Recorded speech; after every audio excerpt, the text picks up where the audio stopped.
ఇవన్నీ ఎవరు రాసినా అని ఇది నువ్వే రాసినావు కదా ఇప్పుడు.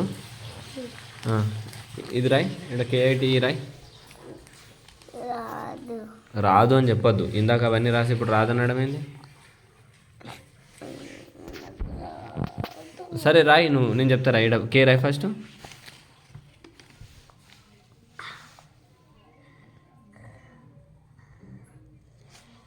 I రాయి.